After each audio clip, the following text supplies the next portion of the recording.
Hello guys, secret টেকির আরও একটা নতুন ভিডিওতে সবাইকে স্বাগত।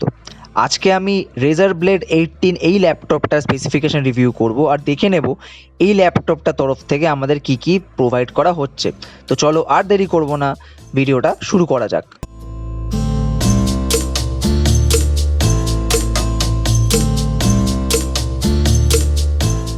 ল্যাপটপটা নিয়ে যদি কথা বলতে হয় তাহলে সবার প্রথমেই বলবো এর বিল্ড। তো প্রথমেই বলে রাখি, এই টোটাল ল্যাপটপটার ফ্রেম কিন্তু অ্যালুমিনিয়াম চেসিসের ওপর তৈরি এবং এর যে ওজন সেটা হলো 2.75 কেজি। এর ডাইমেনশনসের দিকে চোখ রাখলে দেখতে পাবো যে এটা 15.55 ইঞ্চের লেন্থ, 10.24 ইঞ্চের উইথ এবং 0.78 ইঞ্চের হচ্ছে এর থিকনেস। এছাড়া এর স্ক্রিন টু বডি রেশিও আমরা দেখতে পেয়ে যাই অ্যাপারেন্টলি 91.5% এবং এর যে কালার সেটা শুধুমাত্র ব্ল্যাক কালারই অ্যাভেলেবেল। এছাড়া এই ল্যাপটপটার ওপেনিং অ্যাঙ্গেল হলো 180 ডিগ্রি। এরপর চোখ রাখবো ল্যাপটপটার ডিসপ্লেতে। তো এই ল্যাপটপটার ডিসপ্লেতে একটা আইপিএস এলসিডি প্যানেল ইউজ করা হয়েছে, যেটা অ্যাকচুয়ালি 18 ইঞ্চের একটা ডিসপ্লে এবং এর টোটাল রেজলিউশন হলো 2560x1600 পিক্সেল। এছাড়া 240 হার্টজের এতে আমরা রিফ্রেশ রেট দেখতে পেয়ে যাই উইথ 168 পিপিআই মানে পিক্সেল পার ইঞ্চ। এছাড়া এতে আমরা 16:10 অ্যাসপেক্ট রেশিও দেখতে পাই স্ক্রিনের এবং এতে আমরা কোনো টাচ স্ক্রিনে সাপোর্ট বা এইচডিআর সাপোর্ট কিন্তু পাই না। চোখ রাখবো এবার এই ল্যাপটপটার সিস্টেম ফিচার্সের দিকে। তো এর সিপিইউ যেটা প্রোভাইড করা হচ্ছে সেটা ইন্টেলের তরফ থেকে কোর i9 13 জেনের একটা প্রসেসর এতে দেওয়া থাকছে, যেটাতে কিন্তু ইন্টিগ্রেটেড জিপিইউ থাকছে ইন্টেল ইউএইচডি। এছাড়া এর সাথে সাথে এই ল্যাপটপে কিন্তু আলাদা করে গ্রাফিক্স কার্ডও প্রোভাইড করা হচ্ছে। তো সেক্ষেত্রে এতে জিফোর্স RTX এর গ্রাফিক্স কার্ড প্রোভাইড করা হচ্ছে, যার ভ্যারিয়েশন হলো 4060 থেকে 4090 অবধি। এটা ভ্যারিয়েবল এই কারণেই কারণ এতে 8GB 12GB এবং 16GB ভ্যারিয়েন্টে গ্রাফিক্স কার্ড সমেত আমরা ল্যাপটপ দেখতে পেয়ে যাই। এতে GDDR6 এর গ্রাফিক্স কার্ড ইউজ করা হয়েছে এবং এতে ইনিশিয়ালি যে ল্যাপটপ গ্রাফিক্স কার্ড মেমোরি দেখতে পাই সেটা 8GB থাকে এবং পরে এটা আপগ্রেডেবল আপ টু 16GB অবধি আমরা পেয়ে যাই। এছাড়া এতে র্যামেরও আমরা 3টে ভার্সন বা ভ্যারিয়েন্টস দেখতে পাই, সেটা হলো 16GB 32GB এবং 64GB।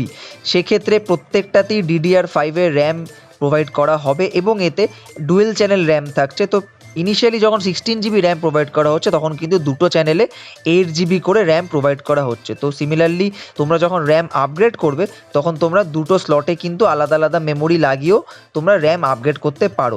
এছাড়া এতে যদি আমরা স্টোরেজ অপশান দেখি তাহলে কিন্তু এতে 1TB 2TB 4TB এবং ম্যাক্সিমাম 8TB অবধি আমরা স্টোরেজ দেখতে পেয়ে যাই। সেক্ষেত্রে এতে কিন্তু PCIe Gen 4 এর স্টোরেজ এবং তার সাথে সাথে SSD টাইপের স্টোরেজ আমরা দেখতে পাবো। কিন্তু বলে রাখি এতে কিন্তু সিঙ্গেল চ্যানেলই স্টোরেজ ইউজ হয়েছে, ফলে যদি কারোর 1TB ইনিশিয়ালি ল্যাপটপ কনফিগারেশনে থাকে তাহলে তুমি যদি আপগ্রেডেবল আপ টু তুমি 8TB করতে চাও তাহলে কিন্তু সেটা তোমাকে ইনিশিয়াল 1TBটা রিমুভ করেই তোমাকে এতে লাগাতে হবে, ঠিক আছে। এছাড়া যদি এতে আমরা উইন্ডোজ দেখি তাহলে এতে কিন্তু উইন্ডোজ 11 হোম প্রোভাইড করা হয়েছে। সিস্টেম প্রেফারেন্সের এত ভারী ভারী টেকনিক্যাল ওয়ার্ড ইউজ করার পর যেটা সবচেয়ে বেশি মানে ইম্পর্টেন্ট সেটা হলো ব্যাটারি, কারণ ওই সমস্ত জিনিসকে টানতে গেলে কিন্তু ব্যাটারি যথেষ্ট পরিমাণে ড্রেন হবে। তো সেক্ষেত্রে রেজারের পক্ষ থেকে এখানে 82 ওয়াট আওয়ারের একটা লিথিয়াম আয়ন ব্যাটারি প্রোভাইড করা হচ্ছে, যেটা ফাস্ট চার্জিং সাপোর্ট করে। নোটেবল, এটা ফাস্ট চার্জিং সাপোর্ট করে ভায়া USB Type-C।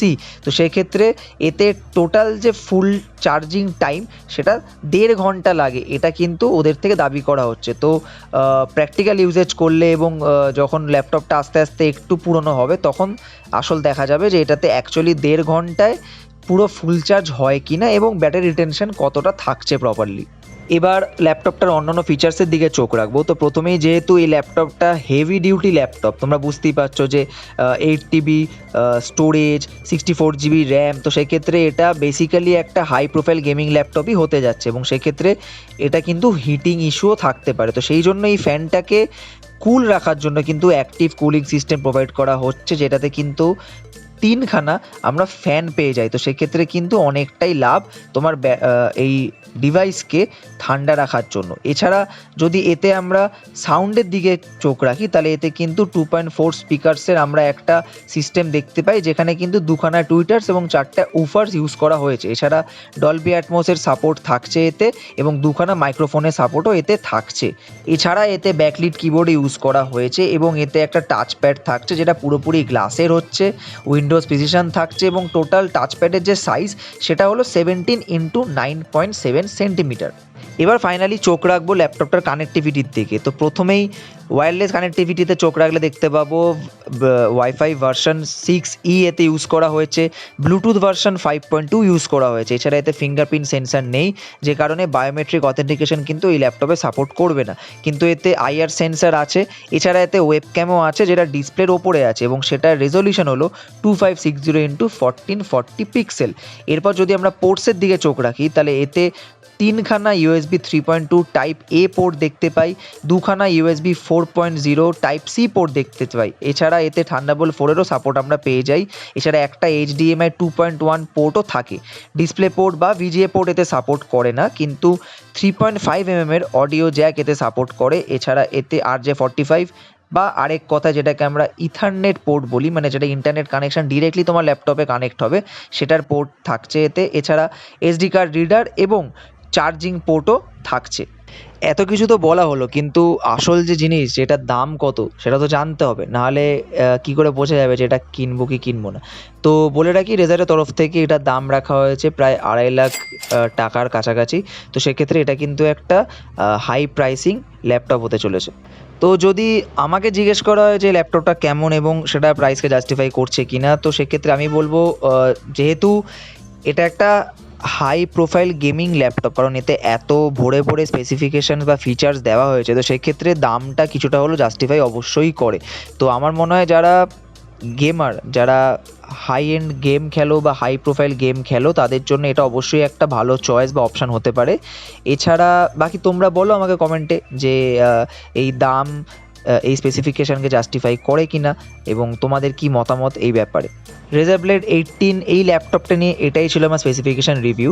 যদি ভিডিওটা ভালো লেগে থাকে তাহলে অবশ্যই লাইক করো, শেয়ার করো সবার সাথে, এবং কমেন্ট করে অবশ্যই আমাকে জানাও যে ভিডিওটা কেমন লাগলো। এছাড়া এই ল্যাপটপটায় তোমরা কি কি ফিচার্স ভালো লেগেছে, কোনটা খারাপ লেগেছে, বা আরও কী কী ইমপ্রুভমেন্ট বা মডিফিকেশান করা যেতে পারতো, এবং অবশ্যই প্রাইসটা জাস্টিফাই কিনা সেটা তো অবশ্যই কমেন্ট করে জানাও। তোমাদের কমেন্ট জানার জন্য আমি অবশ্যই ওয়েট করব।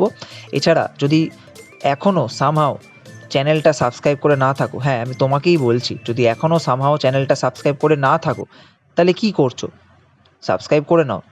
বাংলা টেক দেখতে হলে কিন্তু এখানেই ফিরে আসতে হবে। আর যদি অন্যান্য ভিডিও বা অন্যান্য ল্যাপটপ তোমরা দেখতে চাও তাহলে সমস্ত কিছু আমি প্লেলিস্ট দিয়ে দিচ্ছি ডিসক্রিপশানে, এবং তার সাথে আই বাটনেও আমি রেজারের অন্য যে ল্যাপটপ আমি রিভিউ করেছি সেটারও আই বাটনে আমি লিঙ্ক দিয়ে দেবো, তোমরা সেখানে গিয়ে দেখো এবং সেগুলোও পারলে লাইক এবং শেয়ার করো। তো আজকের জন্য আমি এখানেই রাখছি। আর হ্যাঁ, আমার এক্স হ্যান্ডেল এবং ইনস্টাগ্রাম হ্যান্ডেল আমি অবশ্যই লিঙ্কে দিয়ে দিচ্ছি, সেখানে গিয়ে ফলো করো, পার্সোনালি কানেক্ট হও, সেখানে কথা হবে। আর চলো টাটা, আজকের জন্য এখানেই রাখছি, দেখা হবে অন্য একটি ভিডিওতে।